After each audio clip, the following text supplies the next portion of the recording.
Hey everyone, and welcome. Have you ever wanted to learn how to paint fur? Well, I'm in that situation this week as I continue to paint the second in a small series of videos of pop art. I'm painting movie posters. So this week we're painting the old King Kong poster. So I hope that you sit in and join me for that. Oh, and before I forget, I've been working with Kraken Fine Art, and they're an art gallery out of Central Virginia. I'll put their link in the comment section below, and you can find some of my work there. So go ahead and give this video a thumbs up, subscribe, and click that notification bell so that you will be alerted to new videos. And please share this video with someone who you think might learn from these fundamentals. I'm Kendall Stump, and welcome to the Stump Project. Okay, let's jump right in here. Let me show you what I've got going on here. So first of all, this is a long canvas. It's like 12 by 24, so it's an odd shape size. And we're doing the vintage poster of King Kong today. So we're going to go over a couple of things to kind of help explain what it is that we're looking at. Whether or not I paint this entire poster for you today in this lesson, we'll just see how the time goes. But let me explain where I'm at right now. Well, first of all, let me show you this. So I did a sketch with graphite, and you can transfer this over onto a canvas however you like.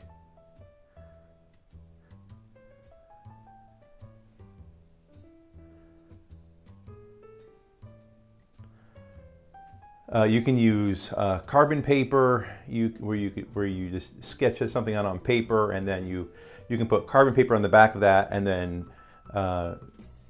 fix it to your canvas, and then just draw. Then the carbon from the paper comes off, and it puts it up on your canvas, and then you don't have to worry. So if your art skills or your sketching skills aren't up to snuff, then that's an option that you've got.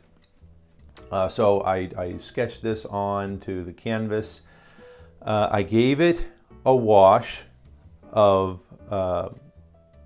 burnt umber acrylic, just a thin wash, just to kind of seal in the pencil marks. Because if you don't, when you tone your canvas with mineral spirits and the oil paint, the solvent will kind of help get rid of your pencil marks. So in order to get rid of that problem, you just seal it in. And then after that, I put on a coat of liquid and a wash of raw umber.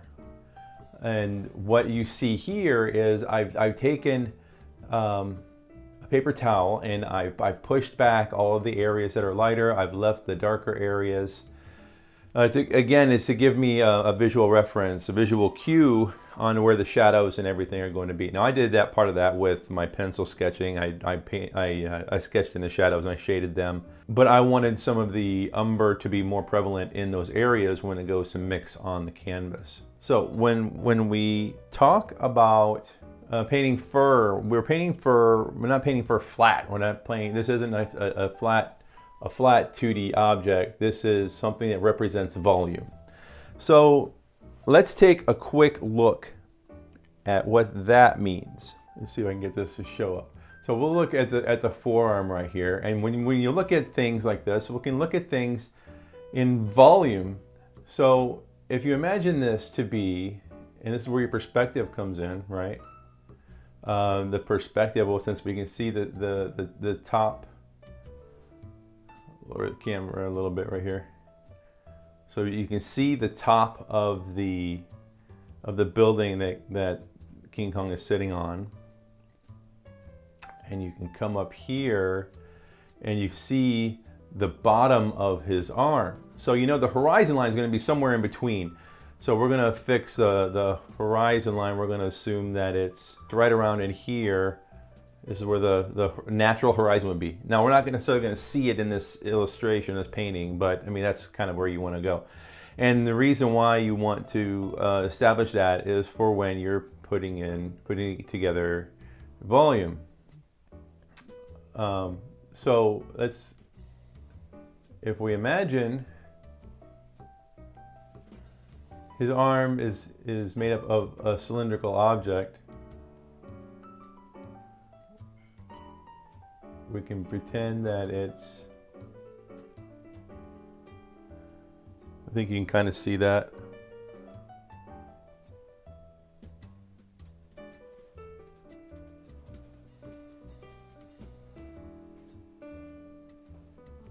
So there's that side of it and there's that side of it. Can you see that? So when you are imagining where the shadows would be, you know, you have your light source. We've already established that the light source is coming from this direction. So it's going to be putting some shadow in on that side. So keep that in mind as we're doing our painting.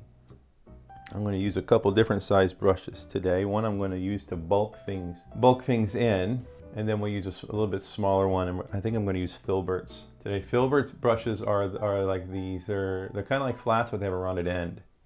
And I'm going to start with a dark. I'm going to paint in the shadows first. So I'm going to use ultramarine blue and raw umber. It gives me a really nice black that I enjoy. And I'm going to make it a little bit more on the raw umber side because I want it to have that brown hue. I'm going to add a little bit of burnt sienna, again, just for that redness.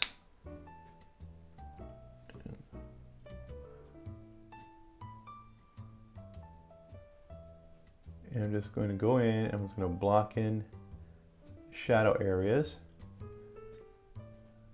Now, and I'm understanding too that these shadow areas, the edges will change. And what I mean by that is when I paint in the background, I want a little bit of the shadow area to evolve and change with that. So, meaning I want to pick up some of the color of the background. I want it to be a nice transition. I don't want it to be so hard.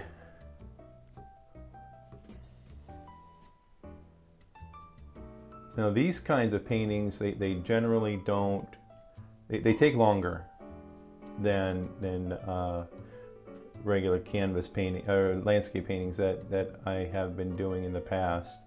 So that's why I say I probably won't paint the entire painting today for you, but watch my social medias, my Instagram, and I'll put and Twitter and Facebook. I'll put those links in the description.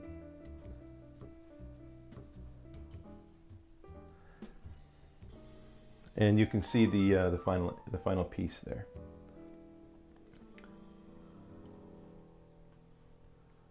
So what I'm doing, generally speaking, is I'm treating this like a no-tan. A no-tan is a form of blocking in shadows, whether it's either light or no light.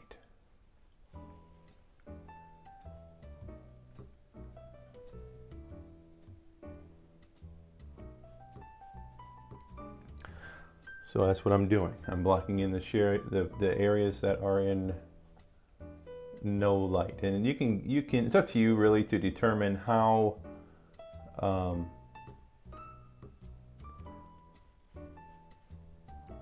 exact that needs to be. Like if there's a little bit of light, do you declare that light or no light? Up to you.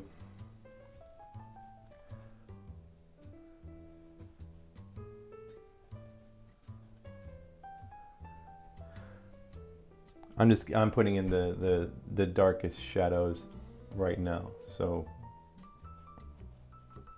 I'm going somewhere in between that. Now your brush strokes matter, and this is a good, since we know that the edges are going to get covered up anyway. This is a good time to kind of practice what those brush strokes might look like, and so you're going to find there's a lot of press and flick. Using the sides of your brush. It helps if I lower the camera down to somewhere where you can see. Press and flick and using the side of your brush so that you can experiment with some of the textural information of the fur.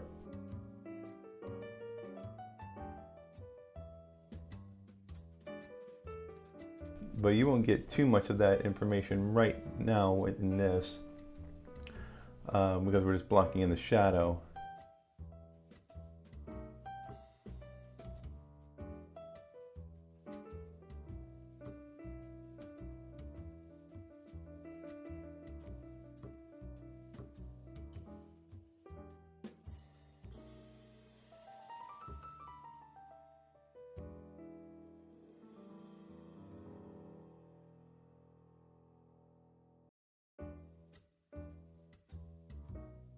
This is you've seen, it's a fairly long painting, so if I start painting outside of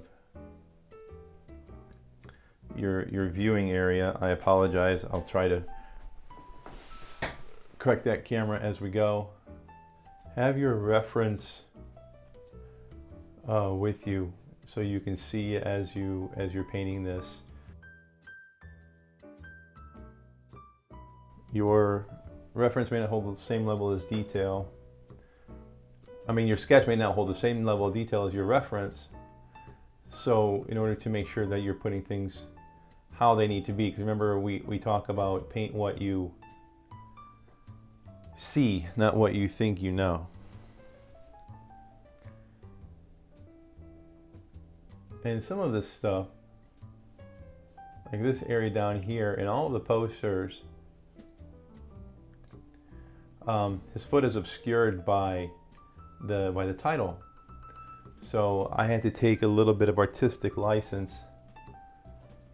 and kind of create what maybe that looks like. Now, when I'm done, I'm going to put the title back in, but you don't want to have to work around that kind of stuff.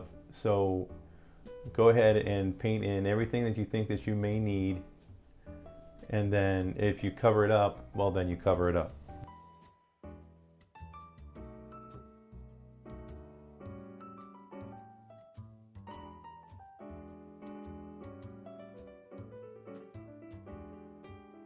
Now we're going to start blocking in some of the secondary colors. We're just stepping up, right, from in value. Come up here.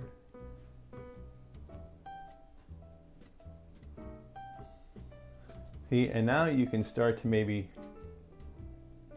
as you start to get into the edges, instead of it's not just blending.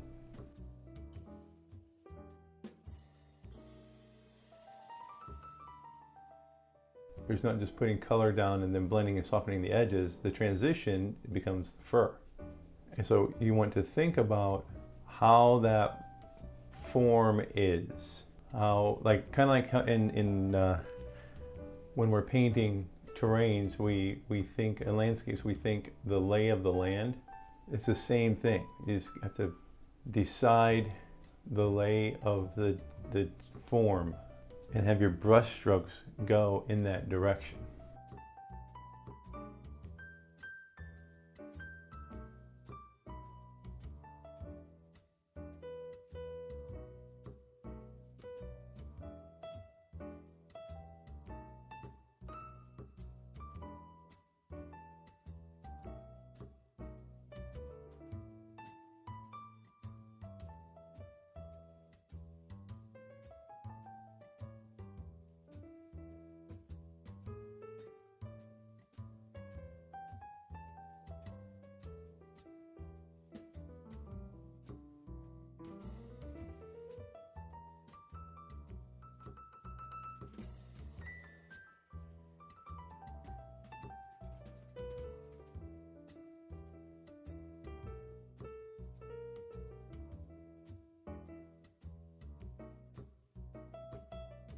And as you do this, you're going to notice you're going to pick up some of the residual paint from the darker layers. And that's fine. Let that work as additional shadow and additional detail. And just let that come in and work its way up. It's going to help your transition. And just notice how this, as I'm coming along this way, the fur is traveling down the arm.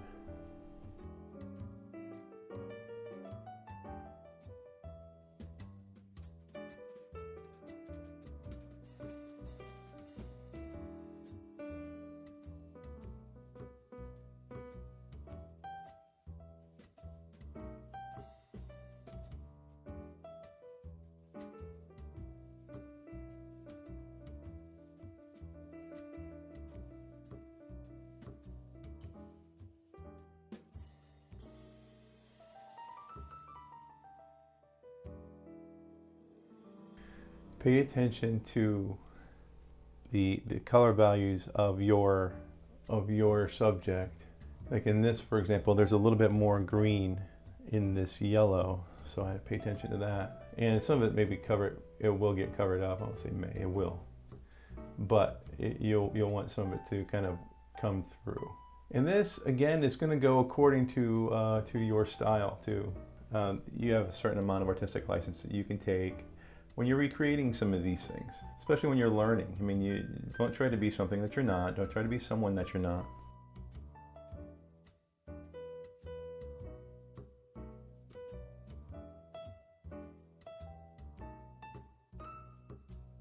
And be sure that you're working dark to light. You don't want to put dark colors on top of lights. You will muddy them.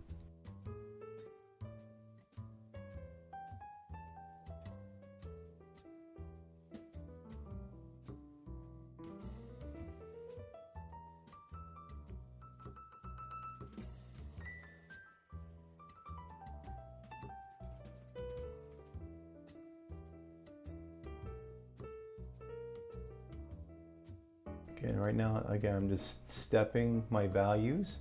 A little bit of hue, color hues. And then we will get into more detail in a little bit. But the detail, it just come down here. Comes like this. It's just touch and flick, something like that. You can see all of that implied detail just gets applied. It's not a whole lot that you have to do about it. I mean, it's great. These things are organic. Just let them happen.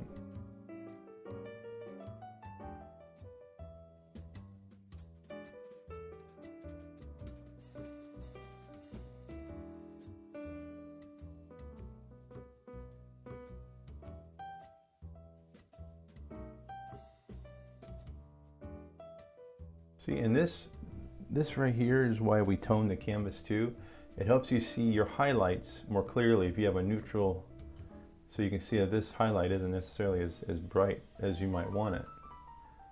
So you'll know to come in and lighten that value up.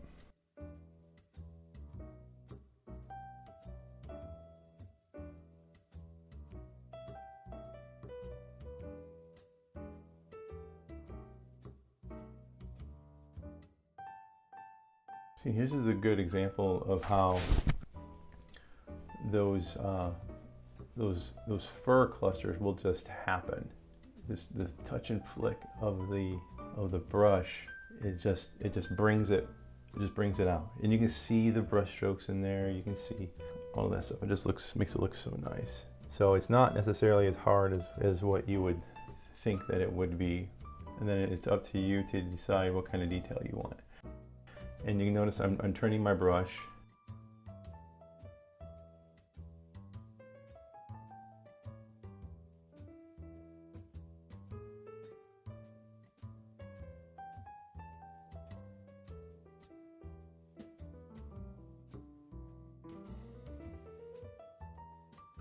Wipe your brush off every now and again if you feel that it's picking up too much of the dark paint.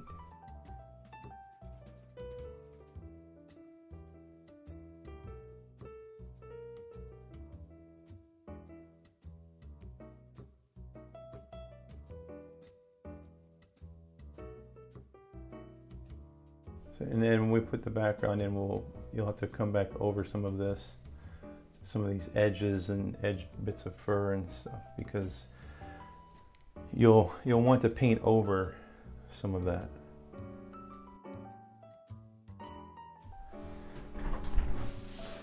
Oops.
You'll notice I moved to a little smaller brush where I can start to get in a little bit more of the detail.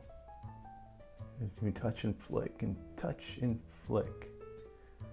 Pick up some of the dark color that's underneath it, let it mix and blend with each stroke so that the transition does not become a softened transition, but rather a feathered one. And go with the direction of the geometry, of the form.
blocking in a little bit more color here and there.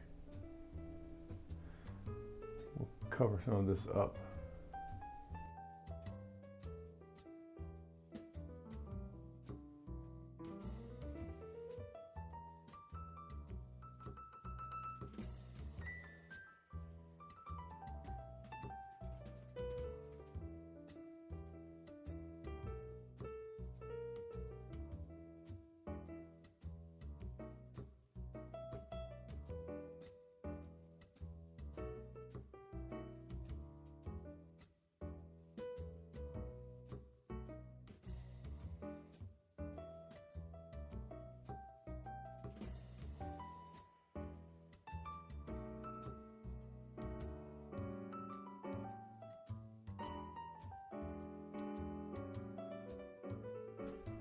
And that is pretty much,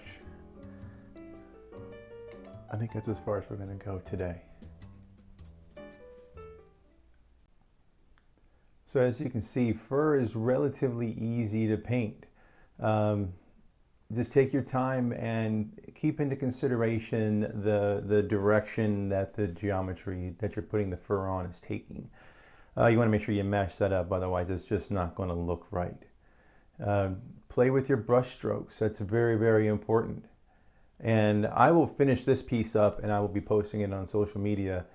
Follow me if you like. And if you want to see more of something special or if you have a question, drop me a line in the comments to let me know.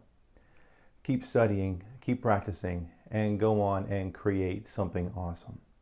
You can find inspiration anywhere. Don't be afraid to look. I'll see you next time.